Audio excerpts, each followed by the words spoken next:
Mais alors, comment expliquer qu'aucune institution ne cherche à atteindre une inflation zéro? L'intérêt le plus évident de l'inflation est qu'elle allège la dette. En effet, si l'inflation désavantage les prêteurs, elle bénéficie aux débiteurs, qui ont moins à rembourser.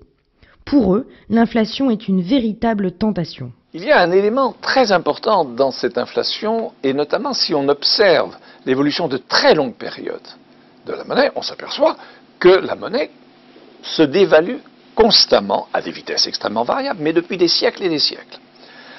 On peut chercher une raison à cela, et une des raisons, probablement, est le poids des débiteurs dans l'économie. En effet, les débiteurs, qui sont-ils?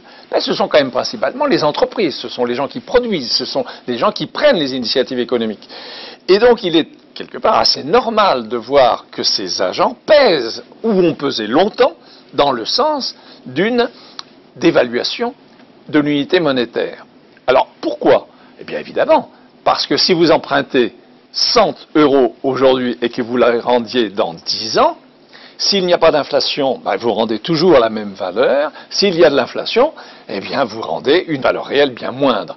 Et donc, vous allégez le poids de vos dettes. Et donc, des projets innovants, qui n'auraient peut-être pas été rendus possibles sans inflation, vont l'être grâce à l'inflation. Et on peut dire que, dans l'histoire du capitalisme, l'inflation a joué un rôle extrêmement positif de ce point de vue.